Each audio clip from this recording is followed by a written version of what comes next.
ये देखिए, ये कविता जी के लड्डू वाली बॉडी है, देख लो तुम। हाँ, फिर से बताओ, रश्मि बताओ। हम अच्छा फ्लैक्स करके बताएंगे सबको मोटिवेट करने के लिए।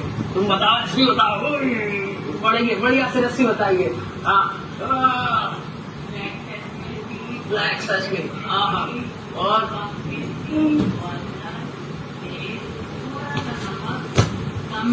फिर से थोड़ा सा नमक। अरे तो शुरू से वो वरना नमक के लड्डू बना देंगे। उन्होंने सुना नहीं। उन्होंने सुना। अरे काहे सुना। थोड़े एक पैकेट काले तिल का लीजिए, ब्लैक सेसमे, काले तिल वो वाला होता है जिससे हम माँ काली का हवन करते हैं।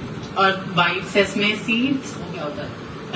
सफेद तिल, सफेद तिल, पम्पकिन सीड्स, कद्दू के बीज, सनफ्लावर सीड्स, सूरजमुखी के बीज, वॉलनट्स, अखरोट, आप चाहो तो पिस्ताशियो भी डाल सकते हैं। पिस्ता, और इसमें डेट्स डालिए, खजूर।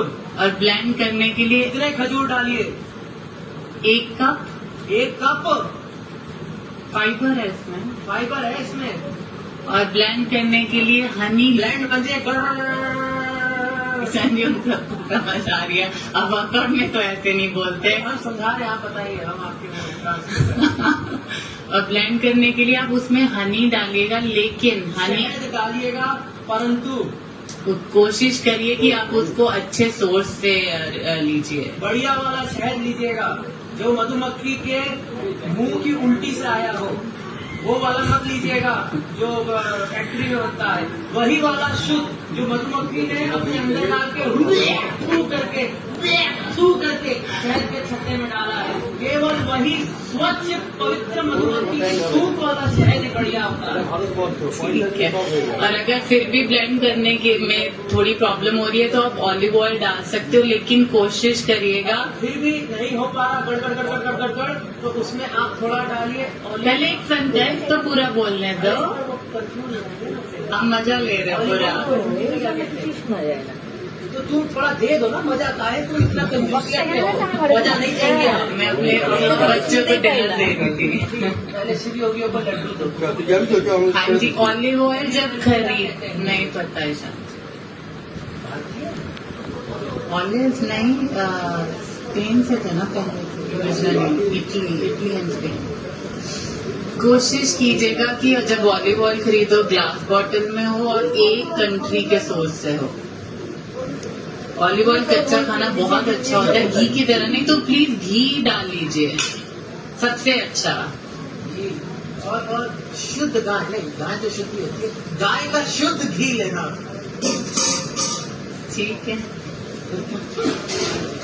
गाय का शुद्ध घी, कितना घी डालना। और एक इजी रेसिपी बताती हूँ, अगर ये सब नहीं करना, आमंड लीजिए, उसको पीसिए,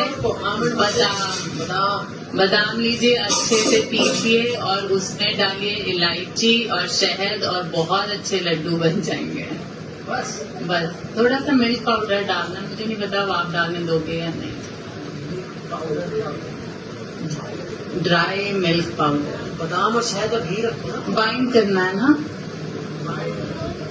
तो ये बहुत इजी रेसिपी है, 5 मिनट में मिठाई बन जाएगी। बादाम को गड़गड़ गड़गड़ कर उसमें शहद, हाँ जी, थोड़ा सा मिल्क पाउडर, हाँ जी। और 2 तरीके के लड्डू बना दिए। ठीक है, अब अच्छे से रक्षाबंधन मनाना। कोई अनहेल्दी चीज नहीं खाई तुम्हें। एक तो तुम इतनी गणित खुशियां करवा रहा हूँ। मैं एक गणित समझाता हूँ, एक गणित तुम उसको समझ के रखो। अगर तुम्हें वजन कम करना है तो वजन कम होता है डेफिशिट से, कैलोरी डेफिशिट से। तो मान लो तुम 2500 की तुम्हारी कैलोरी कंजम्पशन है, तो तुम 2400 कैलोरी रोज खाते हो, और फिर तुमने 6 दिन तक डेफिशिट बनाया, तो तुमने 600 कैलोरी का तुमने डेफिशिट बनाया, और 7वें दिन तुमने एक परोठा खा लिया अमूल का बटर डाल के, तो तुमने 1200 कैलोरी और डाल दी, तुम्हारा डेफिशिट हो गया हुम फट स्वाहा। You can never out-train a bad diet. You can never out-train a bad diet. तो बहुत हमें माइंडफुल रहना है कि हम क्या खा रहे हैं, कितना खा रहे हैं, क्या खा रहे हैं, और कितना खा रहे हैं। तो हमें हमेशा हेल्दी चीजें खानी है और हमेशा एक लिमिट में खानी है। मेरे को बाबा जी हमेशा सिखाते थे, मैं आपको बताता हूँ, उन्होंने एक मेरे को कलरी का ट्रेनर ला के दिया और उसने मेरे को माशे फैक्टर्स ऑफ इमॉर्टैलिटी में मैंने बात की, उसने मेरे को खाना खिलाया, खूब अच्छा खाना खिलाया 5 दिन के उपवास के बाद। और फिर मेरे को कहता है भाग, जोर से भाग, और पीछे डंडा लेके वो मेरे पीछे भाग रहा और मैं भागा और मुझे उल्टी आ गई। और वो मेरे साथ ये रैंडमली करता था। और क्यों रैंडमली करता था? क्योंकि अगर मैं ज्यादा खा लूं, है ना, ज्यादा खा लूं तो फिर मैं भाग के ही उल्टी कर दूंगा। तो फिर मेरे को भी पता लगना शुरू हो गया कि ये कभी भी मेरे को भगा देगा। तो मेरे को जितनी भूख है मैं उसका सिर्फ 60 to 70% खाता था, 60 to 70%, ताकि अगर खाने के बाद भागने दौड़ने की जरूरत पड़ जाए तो एटलीस्ट मुझे उल्टी ना। तो तुम भी जितनी भूख लगे, जरूरी नहीं कि 100% भूख है तो तुम 300% खाओ और फिर ले जाओ मंजे पे ट्रक ड्राइवर की तरह। तुम्हें जितनी भूख है तुम उसका 60 to 70% खाओ और हेल्दी चीजें खाओ, और क्या और कितना। ठीक है, bless you, thank you Kavita ji, नमः शिवाय।